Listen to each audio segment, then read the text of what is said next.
পরিবর্তন news channel, আপনার কণ্ঠ, আপনার পছন্দ। নমস্কার, পরিবর্তন নিউজ চ্যানেল আপনার স্বাগত আছে। নতুন আপডেট জন্য চ্যানেলকে লাইক, সাবস্ক্রাইব, কমেন্টস করুন। আজকে আপডেট। আজ বাংলাদেশে ধর্মীয় হামলা সমাধান কি?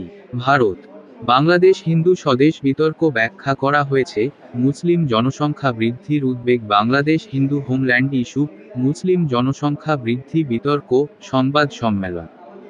বাংলাদেশ উদ্বাস্তু উন্নয়ন সংসদ পক্ষ থেকে প্রতিবাদ প্রেস কনফারেন্স অনুষ্ঠিত হয়েছে। বার্তা: হিন্দু হোমল্যান্ড বাংলাদেশের দাবিতে মুসলিম জনসংখ্যা বৃদ্ধির উপর প্রশ্ন তুলছে চিন্তা বৌদ্ধ ধর্মগুরু। ভারতের সরকারের কাছে ডেপুটেশন, বাংলাদেশ হাইকমিশন, নিউ দিল্লি হাইকমিশনের মাধ্যমে বর্তমান প্রধান উপদেষ্টা ডক্টর মোহাম্মদ ইউনূসকে ডেপুটেশন দেওয়া হবে। 5 দফা দাবিতে স্মারকলিপি প্রদান করা হবে। বাংলাদেশ উদ্বাস্তু উন্নয়ন সংসদ দাবি করছে, সংখ্যালঘুদের উপর নির্যাতন বন্ধ, পুনর্বাসন এবং ক্ষতিপূরণের ব্যবস্থা করা হোক। সংখ্যালঘুদের হত্যার সাথে জড়িতদের শাস্তি নিশ্চিত করতে হবে। সমানাধিকার এবং সুষ্ঠু নির্বাচনের মাধ্যমে আমাদের গণতান্ত্রিক অধিকার ফিরিয়ে দিতে হবে। অত্যাচারিত হয়ে দেশ ছাড়তে হলে আমাদের দেশ ছাড়ার কারণগুলো মনে রাখতে হবে। জাতির জন্য, ধর্মের জন্য ইসলামের মৌলবাদী মুসলিমরা পূজা করতে দিবে না বলে মিছিল করছে। হিন্দু বা অমুসলিমরা নিজেদের ধর্ম সঠিকভাবে পালন করলে তারা কিভাবে ইসলামের শত্রু হয়? প্রশ্ন উঠছে, ইসলাম ধর্মে কি এটাই অন্যান্য ধর্মের মানুষের অধিকার? বাংলাদেশের নাগরিকদের রাজনৈতিক দলকে ভোট দেওয়ার অধিকার আছে, কিন্তু রাজনৈতিক কারণে সংখ্যালঘুদের উপর বর্বরচিত অত্যাচার করা হচ্ছে। সংখ্যালঘু সম্প্রদায়ের চিৎকার করছে, আমরা কি এই বাংলাদেশ চেয়েছিলাম? হিন্দু শিক্ষার্থীদের জোর করে কেন ইসলাম ধর্মের শিক্ষা নিতে বাধ্য করা হবে? বাংলাদেশে ইসলামপন্থীদের দ্বারা গণহত্যা হচ্ছে। ধর্মের স্বাধীনতাকে সম্মান করতে হবে। হিন্দু স্বদেশ দাবিতে বিশ্বব্যাপী আন্দোলন শুরু হয়েছে। এই উদ্যোগে উপস্থিত ছিলেন কলকাতা প্রেস ক্লাবে বার্তা সময়ের করুণাঙ্কার ভিক্ষুক প্রদীপ চৌধুরী, বিমল মজুমদার সভাপতি, বাংলাদেশ উদ্বাস্তু উন্নয়ন সংসদ রবীন্দ্র ঘোষ এবং আইনজীবী শঙ্কর লাল দাস। ধন্যবাদ ভিডিওটি দেখার জন্য। আমাদের চ্যানেলটি সাবস্ক্রাইব করতে ভুলবেন না।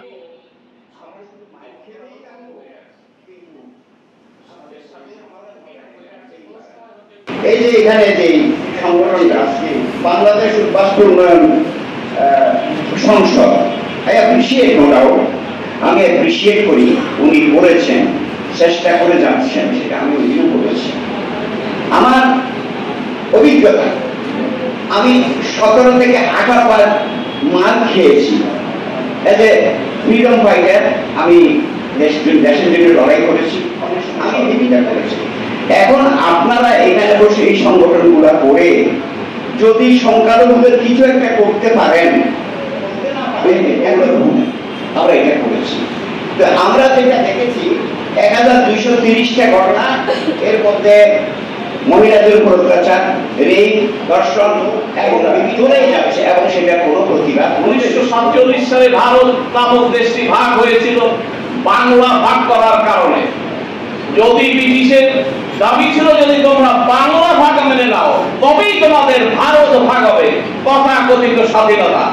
আজকে সেই ভারত ভাগের বলি বাঙালি হিন্দু থেকে আজ 75 বছর এই একই ধারা অব্যাহত। 46-এ যে হিন্দু নিধন শুরু হয়ে চলছে সেখানে 70%, আর বাংলাদেশে যেটা পূর্ব বাংলা ছিল সেখানে মাত্র 7%। এই অবস্থায় চলে আসছে। যদি বাঙালির ইতিহাস, যদি এই হিন্দু আমরা এই 75 বছর চেষ্টা করেছি একটা অসহিষ্ণু সম্প্রদায় গোষ্ঠীর সাথে আমরা বারবার মার খেয়েও ওদের সাথে থাকি, একটা হিন্দু হোমল্যান্ড তৈরি করতে হবে। এর কোন বিকল্প ব্যবস্থা লোকের জন্য তৈরি হতে পারে। 5 লক্ষ লোকের জন্য মালদ্বীপ একটা স্বাধীন দেশ হতে পারে। 1.5 কোটি হিন্দু সহ মাইনরিটিদের জন্য আরেকটি হোমল্যান্ড হওয়া বিস্ময়ের ব্যাপার নয়। আজকে যে আমরা উপস্থিত হয়েছি এই ব্যাপারে আমাদের সমস্ত রাষ্ট্রপ্রধানের কাছে দাবি তুলতে হবে যে বাংলাদেশে হিন্দুদের তোমরা রক্ষা করো। আজকে বাংলাদেশের যে সরকারি হোক, যেভাবেই তাদের সরকার পাল্টা, এগুলো আমাদের কাছে গৌণ। তাদের ইন্টারনাল ব্যাপারে আমরা হস্তক্ষেপ করতে চাইছি না। এই যে আমাদের সতীর্থ ভাইরা, আমি জানি না তারা বসিয়েছে, কিভাবে বসেছে, আমার আউটলুক সেদিকে নেই। আমি শুধু একটাই বলতে চাইছি যে উনি যেন বিশেষভাবে এই মাইনরিটিসদের অত্যাচারটা বন্ধ করে এবং সারা পৃথিবীর কাছে প্রমাণ করে এইটা আসতে পারবে। খালি তাই না, এই যে বুদ্ধিস্টদের কয়েকজন নিরপরাধ লোক মারা গেল, সেখানে একেবারে তাদের সংসারটা শেষ হয়ে গেল, কিন্তু না চাইলে কি হবে? মানুষকে তো সংগঠিত করে সেই প্রপার লাইনে চালানোর মতো একটা বুদ্ধি সম্পন্ন গোষ্ঠী তৈরি করার দরকার, এবং সেগুলো সারা বাংলাদেশে ছড়িয়ে পড়েছে।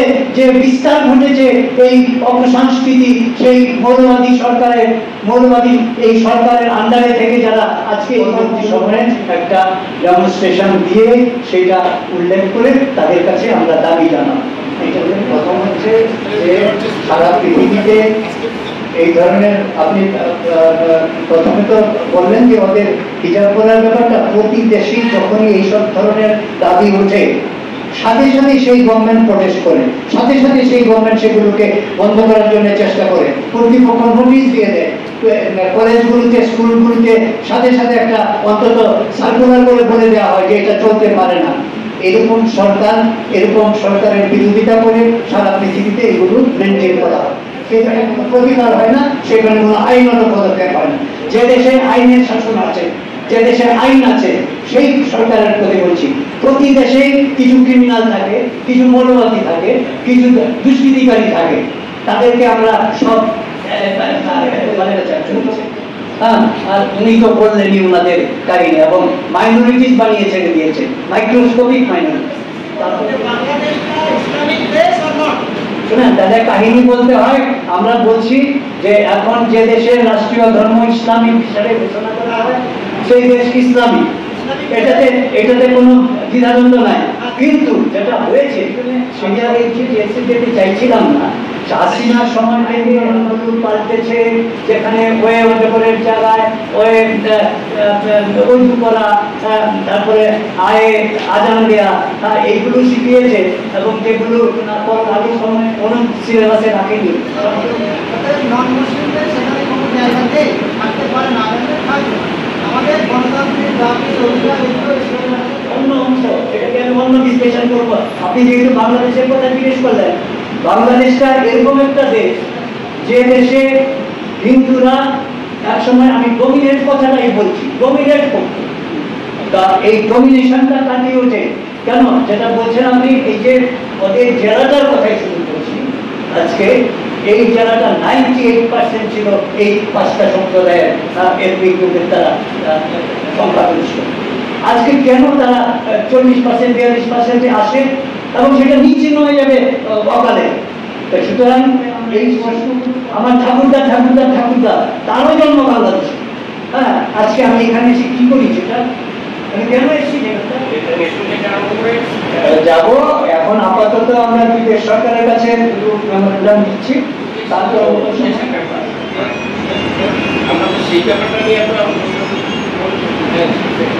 এটা তো একটা মানে টাইম পিরিয়ডের জন্য সরকার ওকে অ্যানাউন্সমেন্ট করেছে যে ভোট করাবো।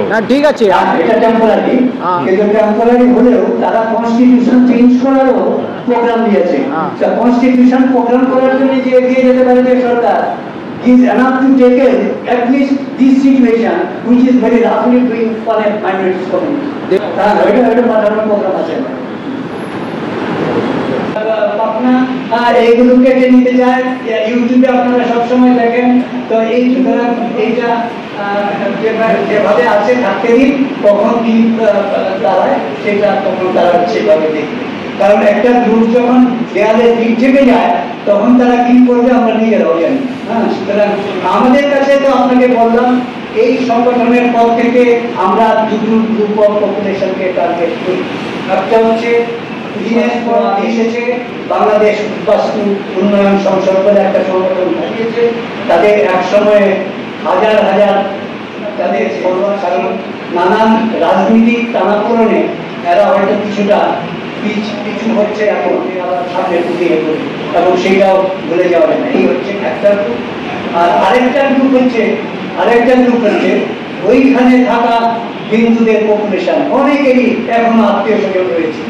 তারা এই কয়েকটা পিরিয়ড মনে করেছিল একটু বোধহয় যে দাঁড়াচ্ছে, আবার শুয়ে দিল।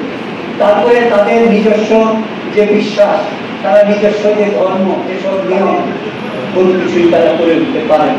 এই জায়গাগুলো থেকে আমরা ওই মানুষগুলোর প্রোটেকশন চাইছি। এই দুটি পপুলেশনে আমাদের আপনাদের কাছে একটু ইয়ে দিতে হচ্ছে স্যারকে দিতে চাচ্ছি আপনাদের মাধ্যমে। সেটা হলো আমাদের অমৃত বাবু ডিস্ট্রিবিউট করেছেন। বাংলাদেশে এটা গণতন্ত্র এস্টাবলিশ হোক। গণতন্ত্র তো ইউরোপে যখন যেভাবে একটা গণতন্ত্র অর্থাৎ ওয়েলফেয়ার স্টেট এস্টাবলিশ হয়েছে, বাংলাদেশে যদি গণতন্ত্র হয়, বাংলাদেশে যদি গণতন্ত্র এস্টাবলিশ হয়, তাহলে আমাদের সবাই প্রতিবেশী যারা আছে সবাই তো সবাই সুখে থাকতে পারবে না। আমরা যারা আছি তাদের এভাবে প্রেস ব্রিফিং করতে হবে না, আমরা দেখতে আছি। সেজন্য ফাইনালি আমি যেটা আপনাদের মাধ্যমে আরো কয়েকটা বলে তুলে ধরতে চাচ্ছি, সেটা হচ্ছে please immediate dismissal of lieutenant general retired, বর্তমানে তিনি স্বরাষ্ট্রমন্ত্রী আছেন, Jahangir Alam Chowdhury, adviser to home affairs, Commander of Tigindala Cantonment, Commander of Khagrasi Army Zone, and Commander of Rangamati Cantonment. Number 2, set up a high-level and independent judicial inquiry committee with indigenous and non-indigenous judges and civil society representative for investigation for the attack. Number 3, arrest and punish attack as per law. Number 4, ensuring justice for the victims and adequate compensation. Number 5, rehabilitation of settlers in their respective region outside of Chittagong District. Number 6, implementation of the key provision of the CST Accord in 1947 not implemented till date, such as withdrawal of Bangladesh military camps and military rules from Chittagong District, empowerment of the Chittagong local government system, CST regional council পায় না। কিন্তু আজকে সেটা কি administration, সেটা কি ছোটখাটো কিছু যে এইটা হলেই সেই টার্গেট হয়ে যায়, সব টার্গেট হয়ে যায় সেই হিন্দু পপুলেশন। কি কান্ট্রি টলারেটেড, এটা দিনের পর দিন চলছে। সুতরাং পরবর্তী সময়ে যদি কিছু একটা বিরাট কিছু ঘটে, তখন সেইটার দোষ কখনো কাউকে দেওয়া যাবে না। They will be responsibility. আমি আমাদের গণতান্ত্রিক দাবি অধিকার এগুলো কিন্তু